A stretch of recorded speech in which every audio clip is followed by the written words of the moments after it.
अस्सलाम वालेकुम जमात पंचम के तलबा तलबात, क्या हाल है आप सबके। उर्दू मज़मून के साथ मैं हूँ आपकी मौलमा शमीम ताहिर। उर्दू में आज हमारा उन्वान है मुहावरात और ये गुले लाला के सफ़ात नंबर 115 और 116 पर मौजूद हैं। तलबा तलबात, अब हम शुरू करेंगे तदरीसी मकासद मुहावरात के हवाले से। तो आप सब तवज्जो से सुने कि वो तदरीसी मकासद क्या हैं। तो सबसे पहले है मुहावरात की मदद से हम गुफ्तगू को बामुहावरा और दिलचस्प बना सकते हैं। तो देखिए तलबा तलबात, हम गुफ्तगू में मुहावरात का इस्तेमाल उसी सूरत में कर सकते हैं जब हमें मुहावरात के मायने मालूम होंगे, तब ही हम उन मुहावरात को अपनी गुफ्तगू में शामिल कर सकते हैं। मुहावरात के मायने और उनका इस्तेमाल हमें अच्छी तरह से आना चाहिए। हमें मालूम होना चाहिए कि मुहावरे को हमने कहाँ इस्तेमाल करना है और इसके मायने क्या हैं। तब ही हम अपनी गुफ्तगू को बामुहावरा, दिलचस्प और खूबसूरत बना सकते हैं। उसके बाद है महफिल में बैठे लोगों का दिल जीत सकते हैं। देखिए आप किसी शादी की या सालगिरह की तकरीब में गए हैं या घर की किसी तकरीब में आप बैठे हैं, तो आप अपनी गुफ्तगू से लोगों का दिल जीत सकते हैं। आप अपनी गुफ्तगू में मुहावरात का इस्तेमाल करके लोगों को अपनी बातों की तरफ मुतवज्जा कर सकते हैं और लोग आपकी बातें सुनकर खुश होंगे और वो आप लोगों का दिल बासानी जीत सकते हैं अपनी गुफ्तगू के ज़रिए, अपनी बामुहावरा गुफ्तगू के ज़रिए। मिसाल के तौर पर आपको चंद मुहावरे दिए जा रहे हैं और आप देखें कि हमने उनका इस्तेमाल किस तरह से अपने जुमलों में किया है। आपकी बातों ने तो महफिल में 4 चांद लगा दिए हैं। 4 चांद लगाना मुहावरा है, ठीक है, और लेकिन इसका इस्तेमाल हमने जुमले के लिहाज से करना था, तो हमने अल्फाज थोड़े से तब्दील किए हैं। फिर है मेरे भाई का चेहरा 14वीं के चांद जैसा है। ठीक है, यहाँ जो हमने ख़त कशीदा किए हैं मुहावरात, वो हैं 4 चांद लगाना, फिर है 14वीं के चांद, ठीक है, और उसके बाद है बचपन का ज़माना अटकेलियाँ करते गुजर जाता है। यहाँ जो मुहावरा वो है अटकेलियाँ करना, ठीक है। ये जो हमने ख़त कशीदा किए गए हैं अल्फाज, ये मुहावरात हैं, तो इनको हमने अपने जुमलों में इस्तेमाल किया है। इसी तरह से अगर आप अपने जुमलों में मुहावरात का इस्तेमाल करेंगे तो आप अपनी गुफ्तगू को बहुत खूबसूरत और दिलचस्प बना सकते हैं और लोगों का दिल आप जीत सकते हैं। तो ये थे चंद मुहावरात जिन्हें आप अपने गुफ्तगू में शामिल कर सकते हैं और अपनी गुफ्तगू को खूबसूरत और दिलचस्प बना सकते हैं। तलबा तलबात, अब आपको मुहावरे के लुग़वी मायने बताए जाएंगे। लुग़वी का मतलब है लुगत के हिसाब से, जिसे इंग्लिश में आप डिक्शनरी कहते हैं, और उसमें आप अल्फाज के मायने तलाश करते हैं। तो आप सब तवज्जो से सुनिए कि मुहावरे के लुग़वी मायने क्या हैं। मुहावरे के लुग़वी मायने बातचीत और बोल चाल के हैं। बातचीत यानी बातें करना और बोल चाल बोलना या गुफ्तगू करना। मुहावरा किसी लफ्ज़ को हकीकी मायने के बजाय गैर हकीकी मायने में इस्तेमाल करने को कहते हैं। इसका मतलब ये कि असल मायने में हम मुहावरे को इस्तेमाल नहीं करते, बल्कि इसके जो गैर हकीकी मायने हैं उसमें हम इसे इस्तेमाल करते हैं। तो आप देखें कि इसकी मिसाल हमने कैसे दी है। मसलन लफ्ज़ खाना के मायने कोई चीज़ बतौर खुराक लेना है। अब देखिए खाना हम इसको इस्तेमाल करते हैं कोई भी चीज़ खाना, जैसे मिठाई खाना, चावल खाना, कुछ भी मतलब खाने के लिए हम इसको इस्तेमाल करते हैं लफ्ज़ खाने को। लेकिन मुहावरे में इस्तेमाल करते वक्त असल मायने नहीं होंगे। मसलन हवा खाना, ये अब हम मुहावरे में इस्तेमाल कर रहे हैं खाना को, हवा खाना। फिर है गम खाना, उसके बाद है चुगली खाना। अब ये देखें यहाँ पर इसके असल मायने नहीं आए, बल्कि हमने मुहावरे के हिसाब से इसके गैर हकीकी मायने को इस्तेमाल किया है। तो ये थे मुहावरे के लुग़वी मायने और उसका इस्तेमाल जो कि आपको बताया गया। तलबात अब आपको बताया जाएगा मुहावरात का इस्तेमाल। मुहावरे किसी भी ज़ुबान का हुस्न होते हैं, यानी किसी भी ज़ुबान की खूबसूरती मुहावरात की वजह से होती है। मुहावरात को हम उसी वक्त अपनी गुफ्तगू का हिस्सा बना सकते हैं जब हमें उनका दुरुस्त इस्तेमाल और मायने मालूम हों। देखिए, जब हमें मुहावरात के दुरुस्त मायने ही नहीं मालूम तो हम उसे अपनी गुफ्तगू में शामिल नहीं कर सकते। तो इसलिए ज़रूरी है कि हमें इनके दुरुस्त मायने मालूम हो, तभी हम उनका इस्तेमाल अपनी गुफ्तगू में कर सकेंगे। इसके लिए ज़रूरी है कि हम मुख्तलिफ़ कुतुब का मुताला करें। तो आप मुहावरात के बारे में जानने के लिए और इसका इस्तेमाल जानने के लिए आपको मुख्तलिफ़ कुतुब का मुताला करना होगा। ऐसी किताबें जिनमें मुहावरात के बारे में बताया गया हो, आपको उनका मुताला करना चाहिए। फिर है मुहावरात के मायने जानें। आप मुहावरात पढ़ें और उनके असल मायने आपको मालूम होने चाहिए। फिर है कब और किस वक्त किस मुहावरे को इस्तेमाल करना है, और फिर ये भी मालूम होना चाहिए कि कब और किस वक्त आपने मुहावरे को अपनी गुफ्तगू में इस्तेमाल करना है। ये सब जानना हमारे लिए बेहद ज़रूरी है। तो ये हम उसी सूरत में जान सकते हैं जब हमें मुहावरात का दुरुस्त इस्तेमाल मालूम होगा, उनके मानी मालूम होंगे। तो ये सब हम कर सकते हैं मुख्तलिफ़ कुतुब के मुताले के बाद ही। उसके बाद फिर हमें मालूम हो जाएगा कि मुहावरात के असल मायने क्या हैं और इन मुहावरात को हम कब और किस वक्त अपनी गुफ्तगू में शामिल कर सकते हैं। तलबात अब हम आपको चंद तस्वीरी मुहावरात के बारे में बताएंगे, यानी तस्वीर की मदद से मुहावरात को पहचानना। ठीक है, तो सबसे पहले आपको बताया जाएगा, एक मुहावरा है जिसमें आपको एक बिल्ली नज़र आ रही है और वो भीगी हुई है। तो मुहावरा है उसका भीगी बिल्ली बनना। इसके मायने हैं ख़ुद को मिस्कीन और मासूम ज़ाहिर करना, लेकिन असल में बिल्कुल उलट होना, यानी वो बहुत ज़्यादा शरारती और चालाक हो लेकिन लोगों को ज़ाहिर कर रहा हो कि वो बहुत ही ज़्यादा मासूम है। तो इस मुहावरा यानी भीगी बिल्ली बनना का जुमला या इस्तेमाल कुछ इस तरह से है। सीमा बेहद शरारत कर रही थी लेकिन अम्मी की आवाज़ सुनकर भीगी बिल्ली बन गई, जैसे उसने कुछ किया ही ना हो। अब देखिए, आपको मुहावरा भीगी बिल्ली बनना का इस्तेमाल आपको मालूम हो गया कि क्या है और इसके मायने भी आपको मालूम हो गए हैं। फिर है सामने आपको दो आदमी नज़र आ रहे हैं। ठीक है, साथ में खूबसूरत सा बाग नज़र आ रहा है, रंग बिरंगे फूल नज़र आ रहे हैं। तो ये मुहावरा है सब्ज़ बाग दिखाना। इसके मायने हैं लालच देकर धोखा देना, यानी लालच देना, अपनी बातों से किसी को बेवकूफ़ बनाना और उससे उसकी दौलत ले लेना या उसको बेवकूफ़ बना देना या उसको धोखा देना। तो मुहावरा है सब्ज़ बाग दिखाना, इसके मायने है लालच देकर धोखा देना, और इसका इस्तेमाल है रशीद ने साजिद को कारोबार में मुनाफे के सब्ज़ बाग दिखाकर सारी रकम हड़प ली।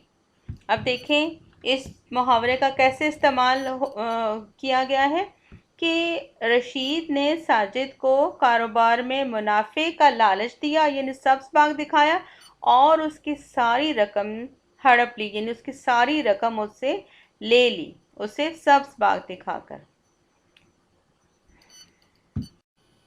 जी, अगला तस्वीरी मुहावरा है आग बगोला होना। जैसा कि तस्वीर से जाहिर हो रहा है कि एक शख्स बहुत ज़्यादा गुस्से में है और वो गुस्से से आग बगोला हो चुका है। तो आग बगोला होना के मायने हैं बहुत ज़्यादा गुस्सा करना। इसका जुमला कुछ इस तरह से बनेगा, मुलाजिम को सोता देखकर अफसर आग बगोला हो गया। यानी जब अफसर ने देखा कि उसका मुलाजिम ड्यूटी के वक्त सो रहा है तो वो आग बगोला हो गया। फिर है घोड़े बेचकर सोना। अब देखिए, एक आदमी है वो बेफिक्री की नींद सो रहा है और सामने घोड़े नज़र आ रहे हैं। ठीक है, तो ये मुहावरा है घोड़े बेचकर सोना। इसका मतलब है बेफिक्री की नींद सोना, यानी कोई फिक्र ना होना और सुकून से सो जाना। तो इसका इस्तेमाल या इसका जुमला कुछ इस तरह से बनेगा, इम्तिहानात के बाद अली घोड़े बेचकर सो गया। यानी जब इम्तिहानात ख़त्म हुए तो अली घोड़े बेचकर सो गया, यानी बेफिक्र होकर सो गया कि अब तो उसके इम्तिहानात मुकम्मिल हो चुके हैं। तो ये थे चंद तस्वीरी मुहावरात जिन्हें आपको दिखाया गया, इनके मायने बताए गए, ठीक है, और इनका इस्तेमाल भी आपको बताया गया ताकि आप मुहावरात के बारे में अच्छी तरह से जान सकें कि तस्वीर की मदद से भी मुहावरात का इस्तेमाल हम कर सकते हैं और इनको अपने जुमलों में इस्तेमाल कर सकते हैं। तलबात आपको मुहावरे के मायने बताए गए, तदरीसी मकासद के बारे में बताया गया और फिर तस्वीरी मुहावरात के बारे में भी आपको बताया गया, ठीक है। तो अब आते हैं आपकी किताब गुले लाला के सफ़ा नंबर 115 की तरफ। इस पर मौजूद काम आपने इसी सफ़े यानी 115 पर ही करना है। तो सवाल कुछ इस तरह से है, नीचे दिए गए जुमलों में से मुहावरे पहचान कर अलग लिखिए और जुमलों के सामने सही ये देखिए आप ब्रैकेट में टिक और या गलत क्रॉस का निशान लगाइए। तो आपने पहले मुहावरा पढ़ना है, फिर उसके मायने, उसके बाद जो नीचे दो आपको जुमले दिए गए हैं उनको पढ़कर आपने देखना है कि मुहावरे के लिहाज से कौन सा जुमला दुरुस्त है और उसके सामने एक बॉक्स दिया गया है उसमें आपने टिक का निशान लगाना है, ठीक है। लेकिन ये काम आपने इसी सफ़े पर ही करना है। तो चलिए शुरू करते हैं। सबसे पहले है आसमान से बातें करना। इसके मायने दिए गए हैं बहुत ऊंचा होना। तो अब इसका इस्तेमाल आपको बताया जा रहा है। नंबर 1 पर है वो इतनी बातूनी है कि कभी कभी आसमान से बातें करने लगती है। नंबर 2 पर है कराची की सैर में आसमान से बातें करती इमारतें देखकर मैं हैरान रह गया। अब आपने बताना है कि ये दोनों जुमले क्या मुहावरे के लिहाज से ठीक हैं या इनमें से कौन सा जुमला मुहावरे के लिहाज से बिल्कुल ठीक है। जी बिल्कुल, इसमें नंबर 2 जो जुमला है वो मुहावरे के लिहाज से बिल्कुल दुरुस्त है और इसके बॉक्स में आपने टिक का निशान लगा देना है नंबर 2 पे, ठीक है। फिर है न अगला मुहावरा पानी पानी होना। इसके मायने दिए गए हैं बहुत ज़्यादा शर्मिंदा होना। अब इसका इस्तेमाल आपको बताया जा रहा है। नंबर 1 पर है सबके सामने डांट पड़ने से वो पानी पानी हो गया। नंबर 2 पर है तेज़ बारिश की वजह से हर तरफ पानी पानी हो गया। अब आप बताएं कि इसमें से सही जुमला मुहावरे के लिहाज से कौन सा है। जी बिल्कुल, नंबर 1 पर जो जुमला दिया गया है वो मुहावरे के लिहाज से बिल्कुल दुरुस्त है और वो कौन सा है, सबके सामने डांट पड़ने से वो पानी पानी हो गया। इसके बॉक्स में आपने टिक का निशान लगाना है। फिर है आंखें बंद होना। इसका मतलब है वफात पा जाना। मैं आंखें बंद करके सो गया। नंबर 1 पर दिया गया है मैं आंखें बंद करके सो गया। नंबर 2 पर है चौधरी साहब की आंखें बंद होते ही उनके बेटों में लड़ाइयाँ हो गईं। अब आपने बताना है कि दुरुस्त जुमला कौन सा है मुहावरे के लिहाज से। जी बिल्कुल, नंबर 2 पे जो जुमला है वो मुहावरे के लिहाज से बिल्कुल दुरुस्त है और उसके बॉक्स में अपने टिक का निशान लगाना है। फिर है आंखें दिखाना। इसका मतलब है गुस्से से घूरना। इसका नंबर 1 पे जुमला है तकलीफ की वजह से सुमैया ने डॉक्टर को अपनी आंखें दिखाईं। नंबर 2 पर है अम्मी ने वासिफ को आंखें दिखाईं और कमरा साफ करने को कहा। अब आपने बताना है कि कौन सा जुमला मुहावरे के लिहाज से बिल्कुल ठीक है। जी नंबर 2 पे जो जुमला है वो मुहावरे के लिहाज से बिल्कुल दुरुस्त है और कौन सा है, अम्मी ने वासिफ को आंखें दिखाईं यानी गुस्सा किया और कमरा साफ करने को कहा। इसके बॉक्स में अपने टिक का निशान लगाना है। तो ये थे मुहावरात, उनके मायने और उनके जुमले आपको दिए गए थे और जो दुरुस्त जुमला था उसके बॉक्स में अपने टिक का निशान लगाना है। तो इस तरह से हमारा ये काम मुकम्मिल हुआ। तलबा तलबात, आपने गुले लाला का सफ़ा नंबर 115 किया। अब आते हैं गुले लाला के सफ़ा नंबर 116 की तरफ। यहाँ भी चंद मुहावरात दिए गए हैं, उनके मायने दिए गए हैं और एक जुमला आपको मिसाल के तौर पर दिया गया है, लेकिन नंबर 2 पर आपने खुद से ही जुमला बनाना है और ये काम भी आपने गुले लाला के सफ़ा नंबर 116 पर ही करना है। तो चलें शुरू करते हैं। सबसे पहले है जान पर खेलना।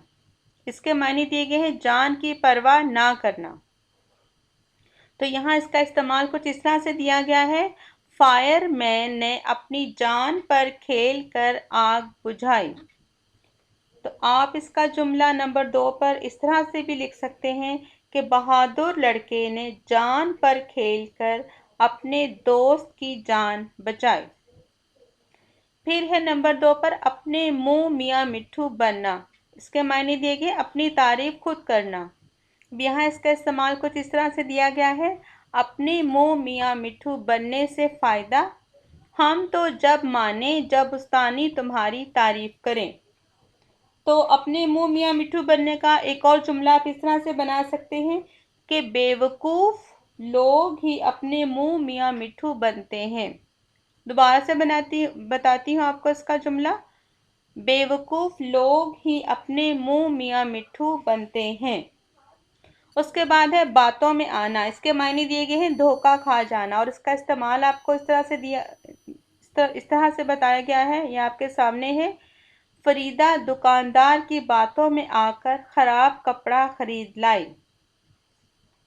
तो आप एक और जुमला इसका इस तरह से बना सकते हैं, अली एक धोखेबाज की बातों में आकर अपनी रकम गंवा बैठा। दोबारा से बताती हूँ, अली एक धोखेबाज की बातों में आकर अपनी रकम गंवा बैठा। उसके बाद है अगला मुहावरा हक अदा करना। इसके मायने दिए गए हैं बहुत अच्छी तरह काम करना और बदला देना। तो यहाँ इसका इस्तेमाल कुछ इस तरह से किया गया है, राशिद मिन्हास ने मुल्क से मोहब्बत का हक अदा कर दिया। आपको पता है ना, राशिद मिन्हास पायलट ऑफिसर थे और इन्होंने मुल्क की खातिर अपनी जान का नजराना दे दिया था। तो आप इसका जुमला इस तरह से बना सकते हैं कि जांबाज सिपाहियों ने अपनी जान देकर मुल्क से मोहब्बत का हक अदा कर दिया। इसके बाद है आग बगोला होना। इसके मायने दिए गए हैं बहुत गुस्से में आना। अब यहाँ इसका जो इस्तेमाल है वो इस तरह से किया गया है, अहमद अपने दोस्त को झूठ बोलते देखकर आग बगोला हो गया। ठीक है, अब आप इसका इस्तेमाल इस तरह से भी कर सकते हैं कि अहमद अपने वालिद के दुश्मन को देखकर आग बगोला हो गया। दोबारा से बताती हूँ, अहमद अपने वालिद के दुश्मन को देखकर आग बगोला हो गया। ठीक है, तो ये थे चंद मुहावरात और इनके मायने आपको दिए गए थे और मिसाल के तौर पर एक एक साथ जुमला दिया गया था और फिर आपने एक जुमला खुद से भी हर मुहावरे का बनाना है। तो आपको जुमले भी बता दिए गए हैं, तो उम्मीद है कि ये काम आप बासानी तहरीर कर लेंगे। इसके साथ ही ये जो इस सफ़ा नंबर 116 का काम था ये मुकम्मिल हुआ। तलबा तलबात, गुले लाला सफ़ा नंबर 116 पर जो मुहावरा दिए गए थे उनका इस्तेमाल यहाँ आपको दिया जा रहा है। तो आप सब सुने कि मुहावरात का इस्तेमाल क्या है। तो सबसे पहले है जान पर खेलना। इसका इस्तेमाल कुछ इस तरह से आप कर सकते हैं, बहादुर लड़के ने अपनी जान पर खेलकर अपने दोस्त की जान बचाई। उसके बाद है अगला मुहावरा अपने मुंह मियाँ मिट्ठू बनना। बेवकूफ़ लोग ही अपने मुंह मियाँ मिट्ठू बनते हैं। फिर है बातों में आना। मुसाफिर धोखेबाज की बातों में आकर अपनी रकम गंवा बैठा। उसके बाद है हक अदा करना। जांबाज सिपाही ने अपनी जान का नजराना देकर मुल्क से मोहब्बत का हक अदा कर दिया। फिर है आग बगोला होना। अहमद अपने वालिद के दुश्मन को देखकर आग बगोला हो गया। इसका एक और भी आप इस्तेमाल इस तरह से कर सकते हैं, मुलाजिम को चोरी करते देखकर मालिक आग बगोला हो गया। तो ये थे मुहावरात जो कि गुले लाला के सफ़ा नंबर 116 पर दिए गए हैं और इनका इस्तेमाल आपको बता दिया गया है। तो ये काम आपने गुले लाला पर ही करना है। तो इसके साथ ही हमारा आज का जो उन्वान मुहावरात पर मबनी था वो इख्तिताम पज़ीर हुआ। उम्मीद है कि मुहावरात के मायने और इनका इस्तेमाल अब आपको अच्छी तरह से आ गया है और आप मुहावरात को अपनी गुफ्तगू में शामिल करके अपनी गुफ्तगू को दिलचस्प और खूबसूरत बना सकते हैं।